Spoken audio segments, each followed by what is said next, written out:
Good evening. This is not another video about the crazy world we're living in, or is it?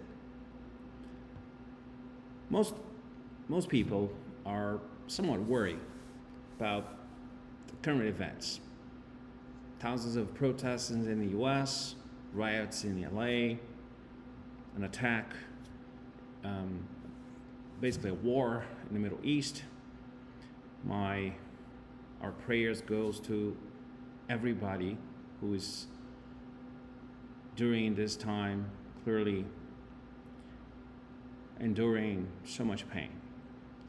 But what I'm about to tell you is a different take on it. I've been thinking about, and lately I've been reading the Bible, looking at spiritual guidance. More and more I see people talking about God. And I always think about Psalm 91. And that's what I'm here to do. I want to take everything that's going on, and I understand it's a lot for most people, and even for those in the middle of this conflict. War is never the answer. And for thousands of years, we have justified and we have used that. Since 1945, war became an obsolete tool of political gain or economic power. Israel has embarked in, as they say, stopping Iran from acquiring nuclear weapons. We're not going to talk about this because there has been endless comments and regarding of the decision and the end game. I'm here to talk about something else. There's something that bothered me. It's written that everything that happened in our lives, in the world, is for our own good. And there has been a question for centuries. And the question is, if it is for our own good, if there's a benevolent God, how can we endure those scenes in Israel, in Gaza, in Iran? The people are suffering. The leaders on both sides, on all the sides, believe they're doing the good thing or the best thing for their people. And we need to take a stand. But there's a lot of people doing that. And there is a right side and a good and a wrong side. Terror has never been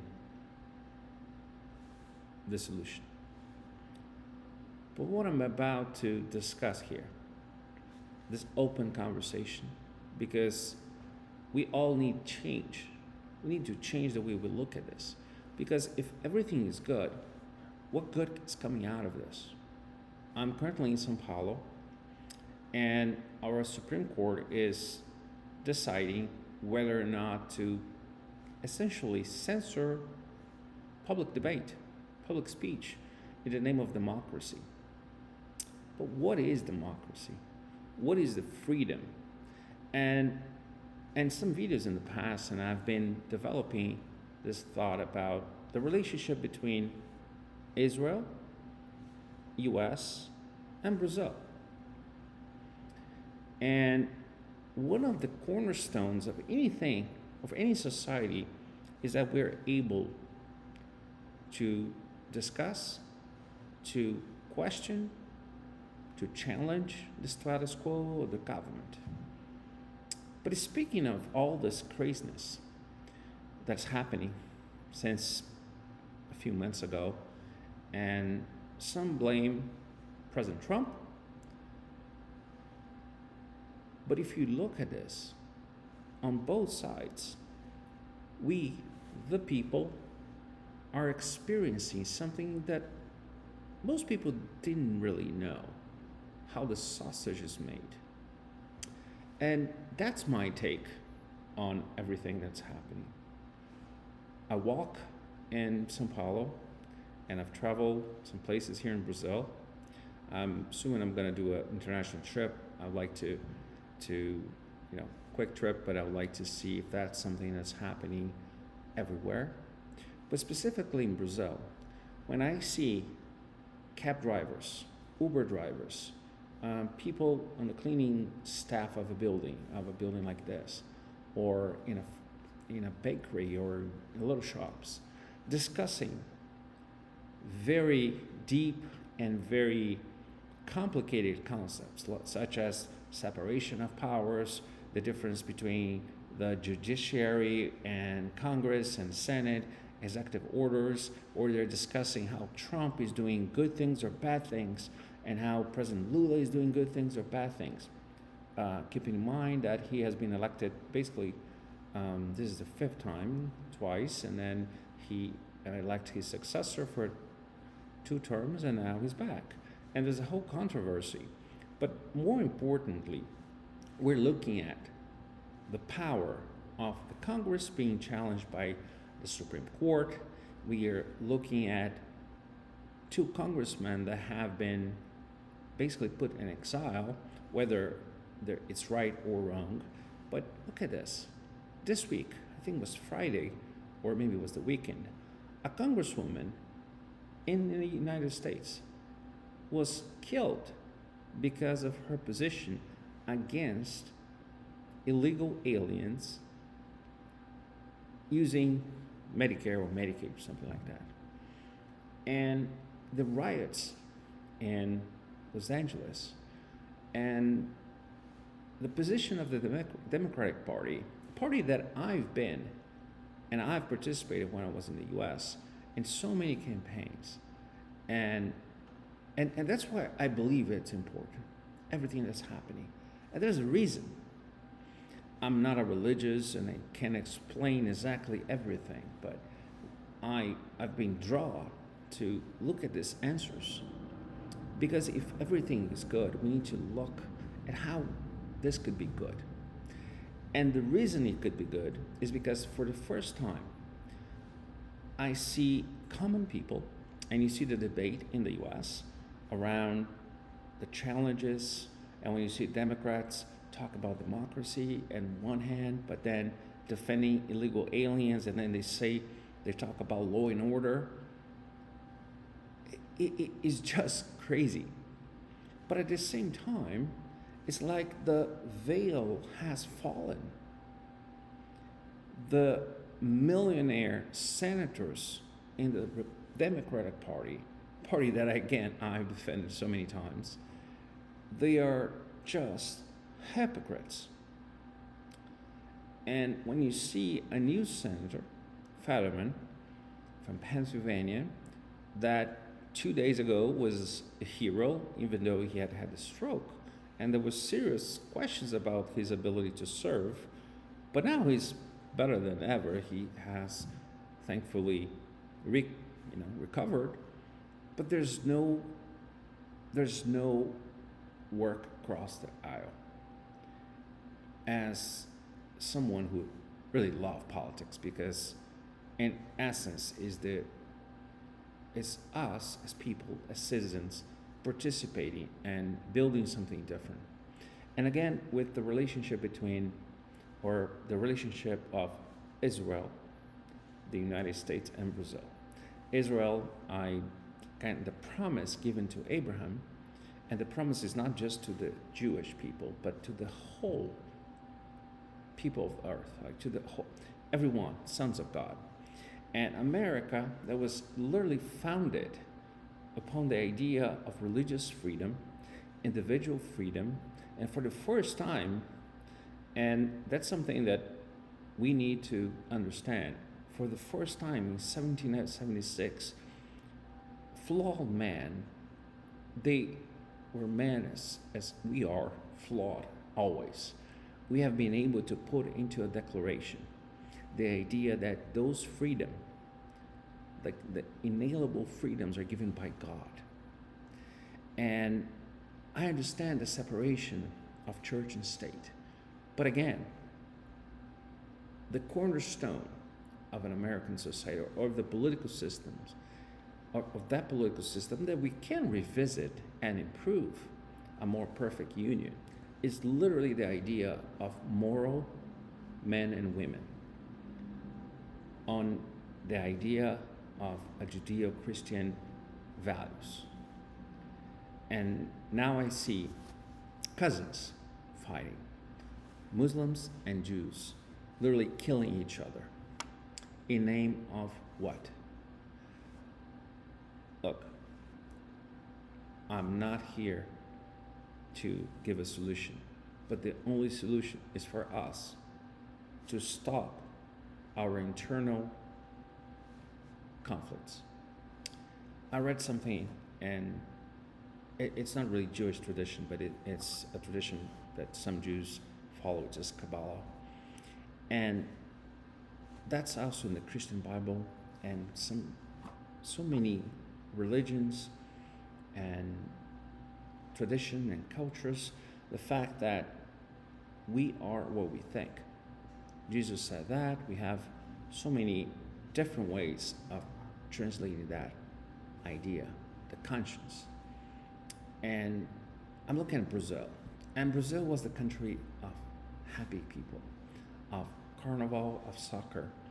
And I understand there was a lot of things that we were not taking into consideration. But for example, every Sunday when Senna would run and win, and that national hymn would play, and we would see the Brazilian flag, that was a moment that I'm sorry, a lot of Brazilians would never experience that. And we are becoming sadder. And there's research that shows the Brazilians are more and more depressed. We stopped exporting soccer and fun and carnival, and we're exporting censorship, political debate, and that's not good. But at the same time, as I said at the beginning, it's a good thing that we are looking at all these issues. So yes, to you who might listen to this video, my take on this is everything is good. I always think of Psalm 91, and again, I'm new at this, but it's like we will walk in the valley and death is going to be around us, but will not touch us. So if you want to stop what's happening in the Middle East, or in LA, or in Israel, or anywhere in the world, there's a way.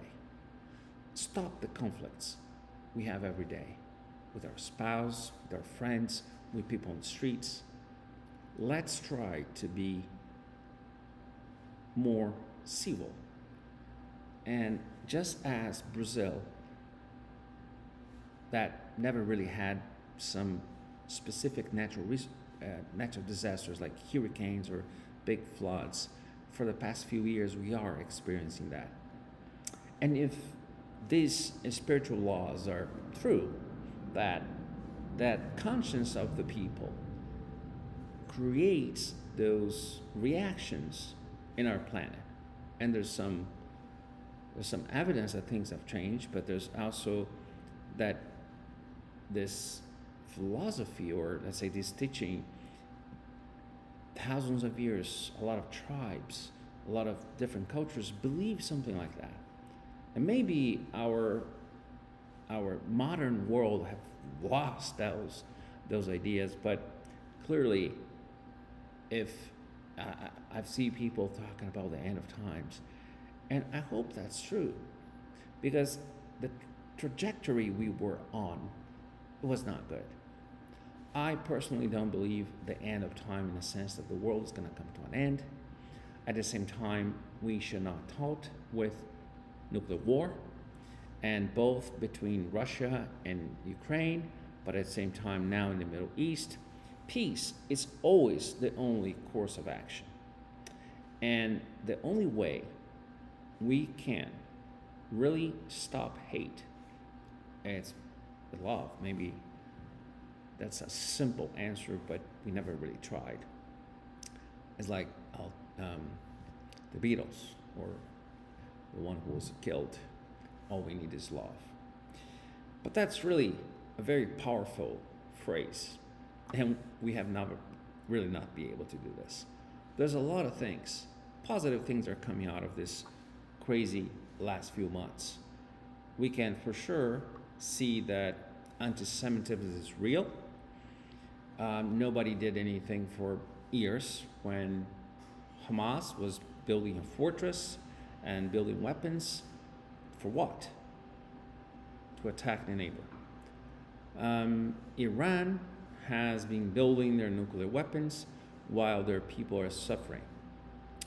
And the destruction and the level of destructions we see on both sides, and Iran targeting Israeli civilians.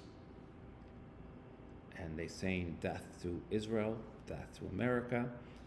Apparently there's a lot of evidence that they tried to kill President Trump.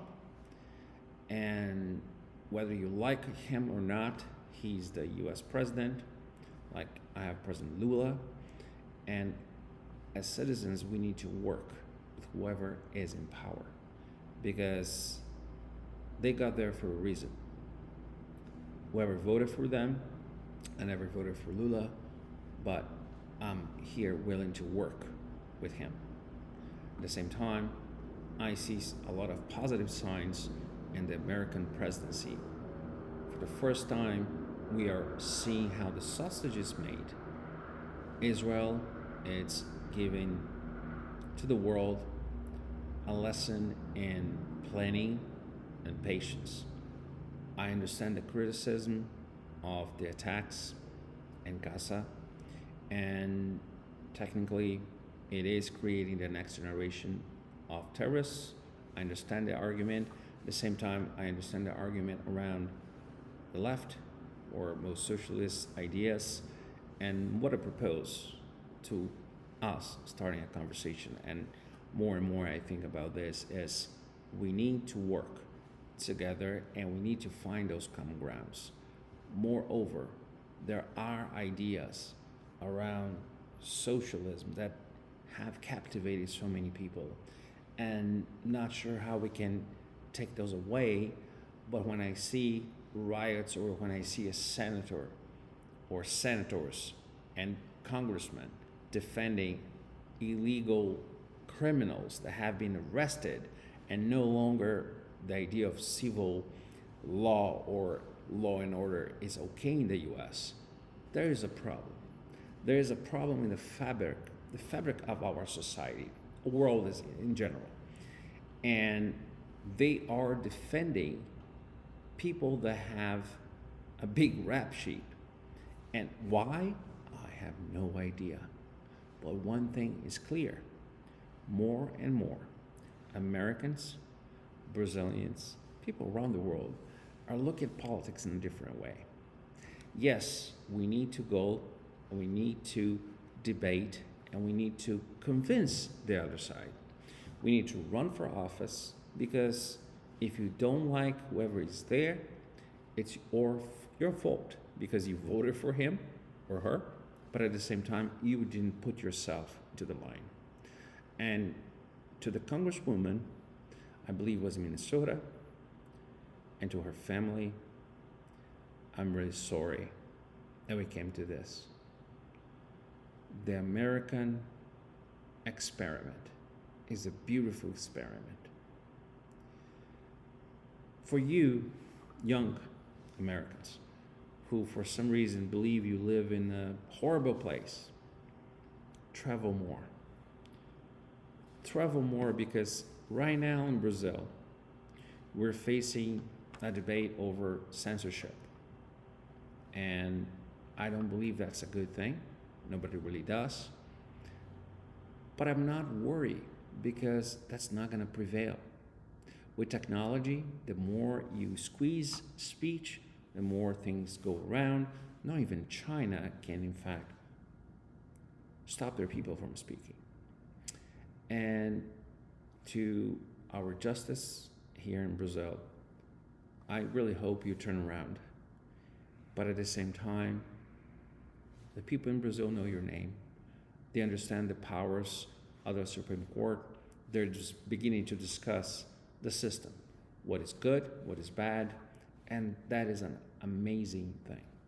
It's amazing to see people that before didn't care about politics or didn't really understand the nuances, how the sausage is made, and now they're talking about bills, they're talking about how things are made or voted. Congressman from my state, Nicholas, he's a combative congressman, but at the same time, he's able to connect with young people. There was a lot of recent debate online around what should be the system in Brazil. And I give that challenge to everybody around the world. A lot of things we're falling to the propaganda about one problem or the other, and we never really look into the details. The fact of the matter is, we are being bombarded by so much information. So we think one thing is good, and all of a sudden we're seeing that this stuff we're eating is horrible. And now everything's coming to light, and that's a good thing. So be happy that if we are living on the end of times, that's a good thing, because there will be a next time something better will come out of it. So my condolences to everyone that has suffered and will suffer. War is terrible. We as a civilization should never resort to war. But if it happens, we need to get out of it as quick as possible. At the same time, this all is good, because it's forcing us, people, to really challenge our governments. It's forcing us to challenge our beliefs. I told recently a Jewish friend that for years I really didn't think people were anti-Semitic. I really couldn't see my friends as something worse than a cockroach, but there are people. There are bad people in the world. But I would say it again, not that they're bad people. They have been thought to hate. And it's not easy to make them love each other, but they're cousins.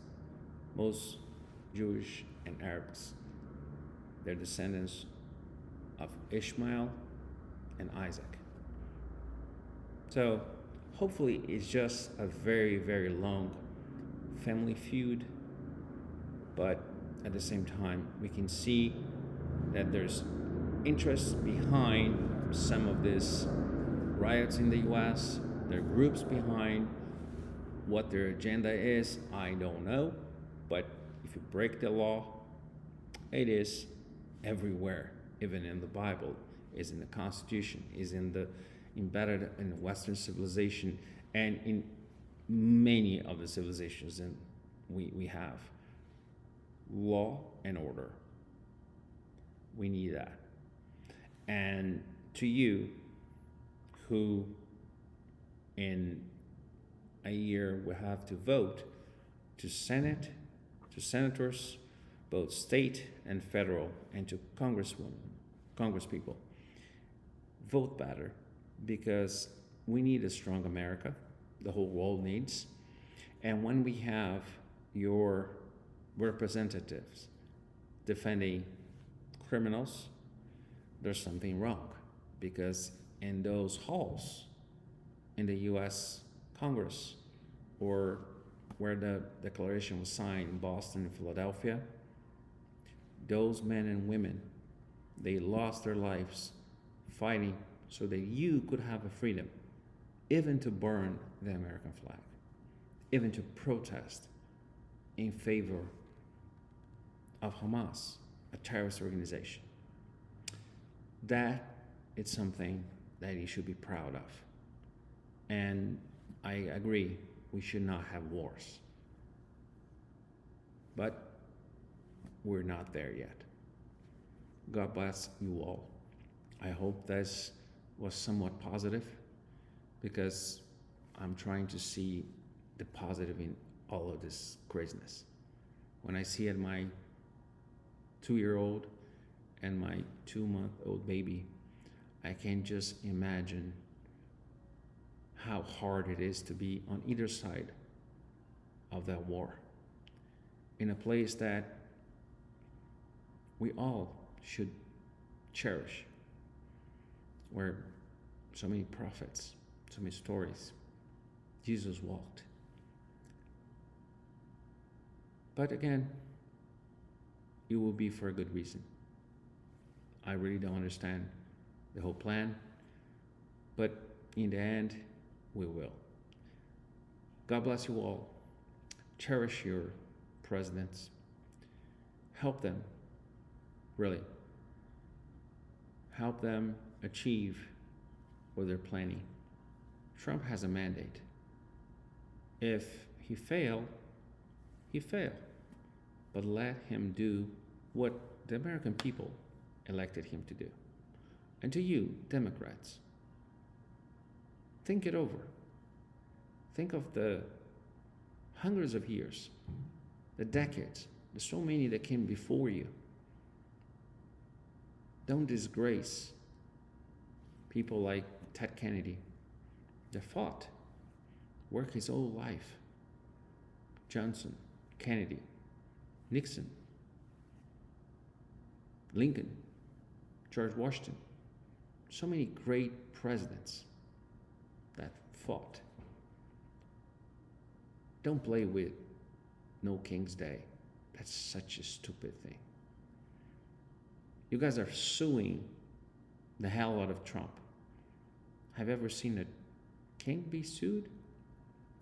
What's happening in Iran is an example of what a regime that has a king status that really doesn't care about their population. That is, we need to teach our kids, our young, how bad it is when you don't have democracy, when you don't have freedom, when you cannot speak against a tyrant. We're right now living this in Brazil. So, to you who still have that right, and I hope Trump doesn't become what you guys say he will, and if he does, I'll be the first one to criticize. But for now, he as any presidents before him, like when JFK sent the National Guard to the South to make sure 2 black kids would be able to go to college. Or when things got out of hand in the 60s.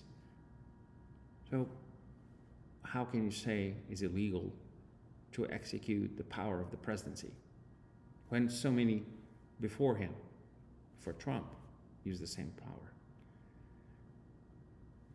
The people are learning.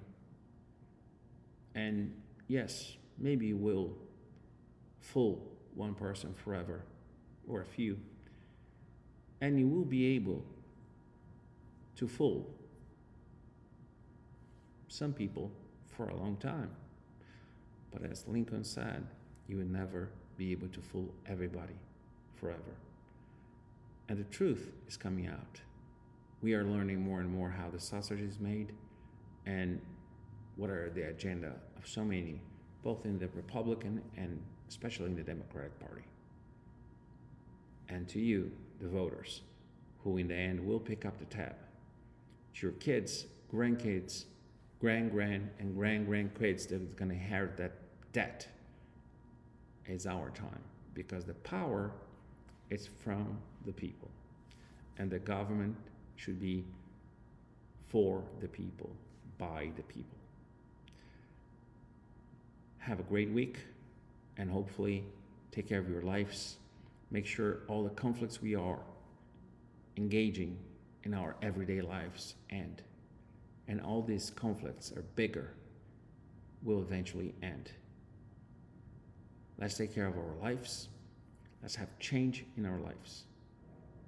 And God bless us all. Thank you.